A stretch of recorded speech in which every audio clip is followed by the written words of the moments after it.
Hi everyone and welcome to another episode of We Creative Spring Tales. This week is episode 7.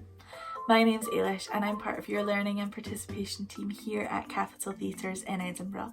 And this week we are celebrating World Earth Day, which is celebrated on the 22nd of April. Now, World Earth Day is a celebration and day of awareness all across the globe, and it's all about protecting our planet, raising awareness of how to look after our environment so that planet Earth is well looked after for many, many years to come. Now, this week's story is The Lorax by Dr. Seuss. Once upon a time, there was a place called the Street of the Lifted Lorax. There are no trees there and no birds singing. The Lorax who used to live there is gone, and only one person knows the story of what happened. An old person called the Onceler. You can visit the Onceler and pay him to share the story, and this is what he says. Way back in the days when the grass was still green and the pond was still wet and the clouds were all clean, I first saw the bright coloured tufts of the trifula trees, mile after mile in the fresh morning breeze. From the rippleless pond came the comfortable sound of the humming fish humming and splashing around. And under the trees I saw brown barbaloots as they played in the shade and ate trifula fruits. But those trees, the trifula trees. All my life I'd been searching for trees such as these. In no time at all, I had built a small shop. Then I chopped down a trifula tree with one big chop. And with great skillful skill, and with great speedy speed, I took the soft tuft and I knitted at the need. The instant I'd finished, I heard a gazump. I looked up and saw something pop out of the tree stump. He was shortish and oldish and brownish and mossy, and he spoke with a voice that was sharpish and bossy. "Mister," he said with a sawdusty sneeze, "I am the Lorax and I speak for the trees. I speak for the trees have no tongues, and I'm asking you, sir, at the top of my lungs." He was very upset as he shouted and puffed. "What's that thing you've made out of my trifula tuft?" "Look, Lorax," I said, "there's no cause for alarm. I chopped just one tree. I'm doing no harm. This thing is a need, a fine something that all people need." The Lorax said, "You are crazy with greed. There is no one on earth who would buy that need." But the very next minute I proved he was wrong, for just at that moment a chap came along, and he thought the need I had knitted was great, and he happily bought it for $3.98. I laughed at the Lorax. "You poor stupid guy. You never can tell what some people will buy." "I repeat," cried the Lorax, "I speak for the trees." "I'm busy," I told him. "Shut up, if you please." And in no time at all, in the factory I built, the whole Onceler family was working full tilt. We were all knitting the needs, just as busy as bees, to the sound of the chopping trifula trees. Then how my business did grow, and chopping one tree at a time was too slow. So I quickly invented my super axe hacker, which whacked off 4 trifula trees with one smacker. We were making the needs much faster than before, and that Lorax, he didn't show up anymore. The next week, he knocked on my new office door. "I am the Lorax who speaks for the trees, which you seem to be chopping as fast as you please. But I'm also in charge of the brown barbaloots, who happily lived eating trifula fruits. Now, thanks to your hacking my trees to the ground, there's not enough fruit to go around. They loved living here, but I can't let them stay. They'll have to find food, so I'll send them away." I did feel sad as I watched them all go, but business is business, and business must grow.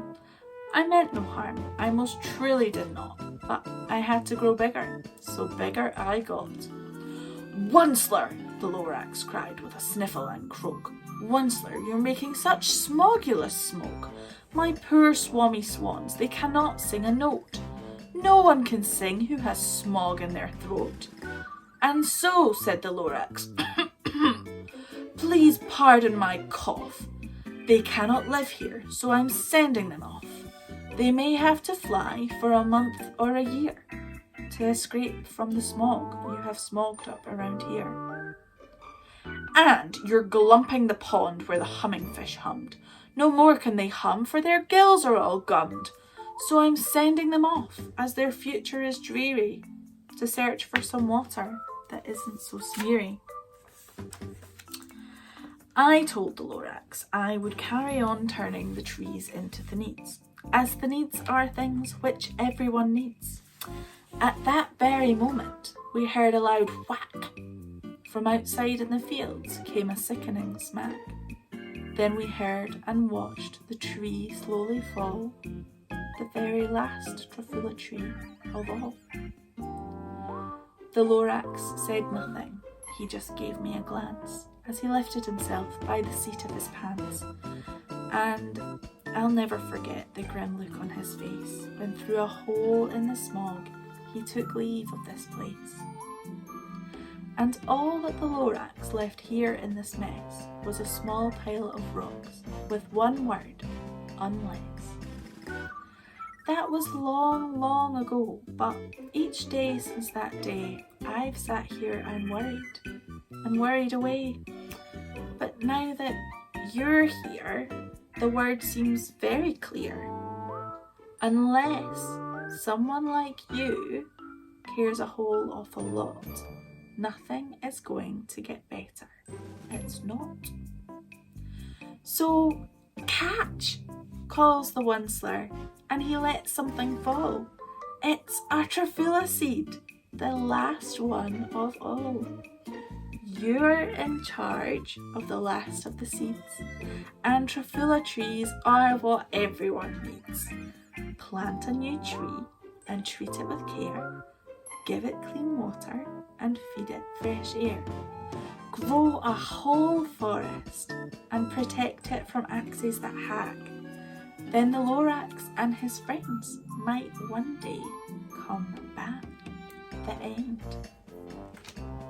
So as we've learned, it's really important that we take care of our planet so all the animals and plants have a home to live in for a long time to come.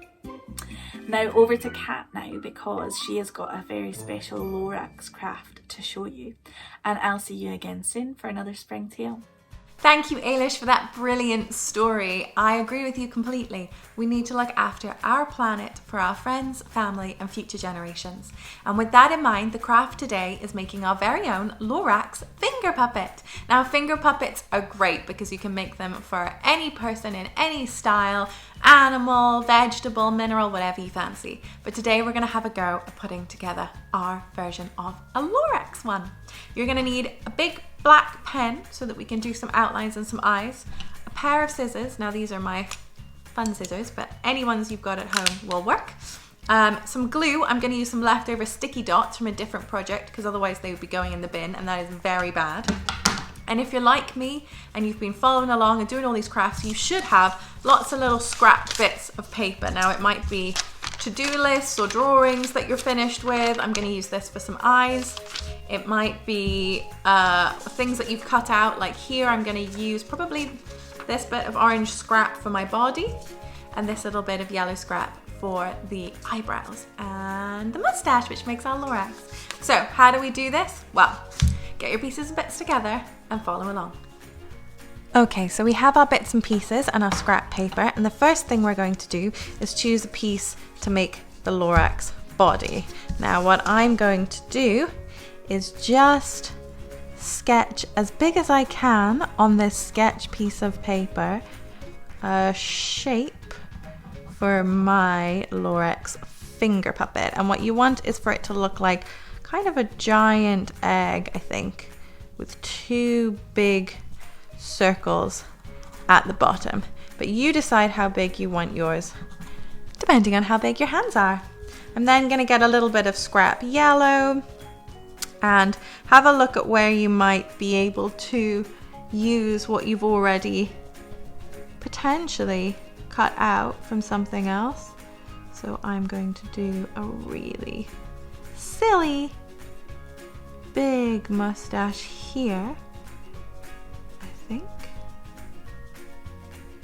Make it a little bit bigger on top. And then I need to get some eyebrows. So like there's a bit of an eyebrow here, and I'm gonna do one here as well. And then we need to start cutting these bits out, but don't forget to draw some eyes on your white bed of paper. Let's get cutting.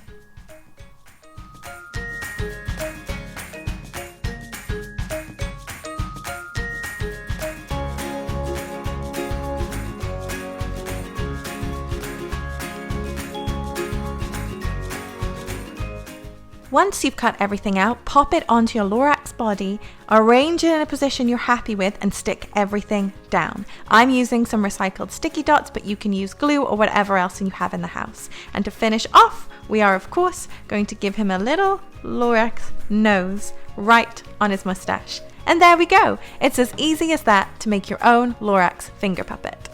And there we have it, everyone, your very own finger puppet Lorax, made from offcuts and scraps of paper and materials. I really hope you enjoyed making this with me. We'll be back next week with our final episode of Spring Tales before we rejoin you, hopefully in person, throughout the summer with Recreatives. Look forward to seeing you then. Have a great week.